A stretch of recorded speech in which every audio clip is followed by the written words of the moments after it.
आपको पता होगा कि ब्रिटेन की शासन व्यवस्था की एक प्रमुख विशेषता वहाँ की संसदीय शासन प्रणाली है, जिसमें कार्यपालिका के 2 प्रधान होते हैं, औपचारिक या नाम मात्र का प्रधान, वास्तविक प्रधान। शासन सत्ता वास्तविक प्रधान में निहित होती है, लेकिन वह राज्य का अध्यक्ष नहीं होता है। राज्य का अध्यक्ष औपचारिक प्रधान होता है। हाय, आई एम आकांक्षा शर्मा। आज हम किंग और क्राउन यानी सम्राट और राजमुकुट के बीच अंतर समझने वाले हैं। ब्रिटेन में सम्राट का पद सर्वाधिक पुराना है। वह पहले राज कार्यों में पूरी तरह से स्वेच्छाचारी और निरंकुश हुआ करता था। उसकी इच्छाएं ही कानून थी, लेकिन समय के साथ साथ उसकी शक्तियां कम होती गई। अंततः वह संसद के अधीन हो गया। ब्रिटेन में सम्राट अथवा रानी के नाम से शासन संचालन होता है, लेकिन उसकी वास्तविक शक्तियां शून्य है। वह मंत्रिपरिषद की प्रत्येक सलाह मानने के लिए विवश होता है, इसीलिए उसे केवल स्वर्णिम शून्य यानी गोल्डन जीरो और रबड़ की मुहर यानी रबर स्टैंप कहा जाता है।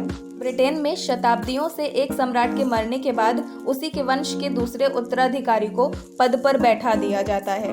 इस प्रकार एक सम्राट के अस्त होने तथा दूसरे सम्राट के उदय से सम्राटों की परंपरा चली आ रही है। इसलिए सम्राट की मृत्यु के समय कहा जाता है, सम्राट मर गया, सम्राट अमर रहे। The king is dead, long live the king. अब बात करते हैं ताज की। आसान शब्दों में कहे तो ताज का अर्थ है सम्राट, प्रिवी परिषद, संसद, मंत्रिपरिषद।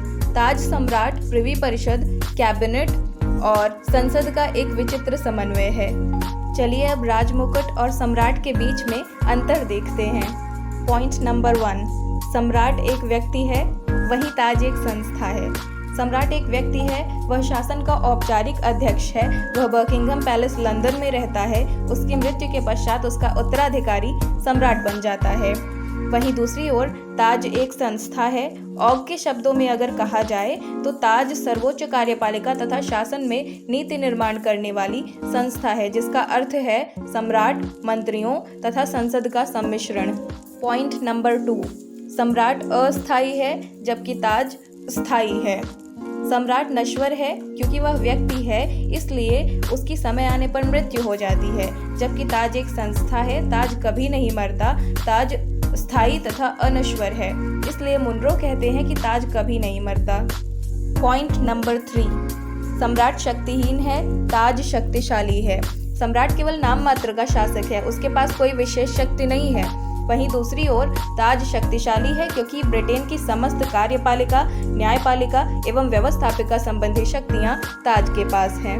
पॉइंट नंबर 4, सम्राट एक सत्य है, राजमुकुट अमूर्त कल्पना है। राजा मूर्तिमान है, राजमुकुट अमूर्त है। सम्राट एक मनुष्य है, इसलिए वह मूर्तिमान है, जबकि ताज एक अमूर्त संस्था है।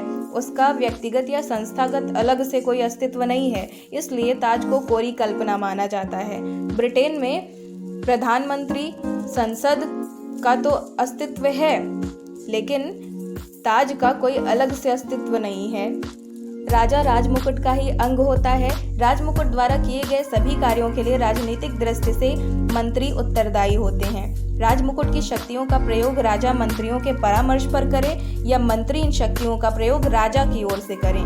दोनों ही स्थितियों में राजा किसी भी प्रकार से उत्तरदायी नहीं होता है। इस प्रकार ताज और सम्राट दोनों के एक समान प्रतीत होने पर भी दोनों में पर्याप्त भिन्नता है। What will be your next topic? Write it in the comment section. Thank you.